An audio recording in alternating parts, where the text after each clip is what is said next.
నిత్య శుభమంగళం. ఇది ఏంటంటే ఆనపకాయ ఉడకపెట్టాక అందులో వాటర్ వచ్చింది. ఆ వాటర్ని నేను వేస్ట్ చేయదలుచుకోలేదు. ప్లస్ ఇందులో చాలా విటమిన్స్ ఉంటాయి. నేను ఆనపకాయ కోరాను, కోరితే ఈ వాటర్ వచ్చింది. కోరేసి గుడ్లో వేసి పిండేసాను. స్వీట్ కోసం అన్నమాట. స్వీట్ కోసం ఆనపకాయ కోరి ఆనపకాయ స్వీట్ చేద్దామని అందులోంచి వాటర్ వచ్చింది. అది కూడా నేను వేస్ట్ చేయదలుచుకోలేదు. బాగా విటమిన్స్ ఉంటాయి ఇవి. దీన్ని పెసరకట్టు పెట్టుకుందాం. ఈ పొడి ఏంటంటే పెసలు, నేను కందిపప్పు వేయించి పొడి చేసుకున్నాను. నేను ఈ వీడియో పెట్టాను, నా ఛానల్లో ఉంటుంది చూడండి. ఇది ఏంటంటే పెసరకట్టు లాగా పెట్టేసుకోవచ్చు. అప్పటికప్పుడు పెసరపప్పు ఉడకబెట్టుకోవాల్సిన అవసరం అది సరిపోదని కొంచెం వేస్తున్నాను, చిక్కగా ఉండటం కోసం.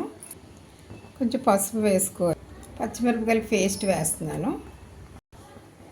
జీలకర్ర పొడి కూడా వేసుకోవాలి. ఇందులో కొంచెం కొబ్బరి వేసుకోండి, చాలా టేస్ట్ ఉంటుంది. కొబ్బరి వేసుకోవాలి, కొంచెం కరివేపాకు కూడా వేసుకొని బాగా మరగనివ్వాలి దీన్ని. ఆ తర్వాత పోపు వేసుకోవాలి,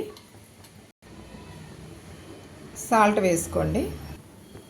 ఇలా మరిగిపోతుంది, బాగా మరిగిపోయింది, సరిపోతుంది. ఇలాగా ఉల్లిపాయ వేసుకోవద్దు, ఎందుకంటే చారు అనేది సాయంకాలానికి నిలవ ఉంటుంది, ఎక్కువ ఉంటుంది కాబట్టి కొంచెం మిగిలిపోద్ది. మళ్ళీ సాయంకాలానికి ఉండాలి అనుకుంటే ఉల్లిపాయ వేస్తే పాడైపోద్ది. ఉల్లిపాయ వేయద్దు అసలు.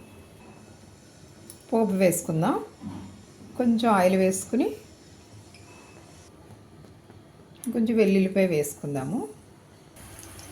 కొంచెం చిల్లీ ఫ్లేక్స్ వేద్దాం, కొంచెం కరివేపాకు కూడా వేసుకుందాం. ఇంకా పోపు వేసేసుకుంటే తాలింపు వేసుకుంటే మూత పెట్టేసుకోవాలి. ఇదిగో చూడండి, ఆనపకాయ వేస్ట్ వాటర్తో, వెజిటబుల్ వేస్ట్ అంటారు కదా, వాటర్ అంటారు, దాంతో పెసరకట్టు రెడీ. చాలా సింపుల్గా. చూసారా, పెసరపప్పు ఉడకబెట్టక్కర్లేదు, ఆ పొడి ఉంటే చాలా చాలా టేస్ట్ ఉంటుంది.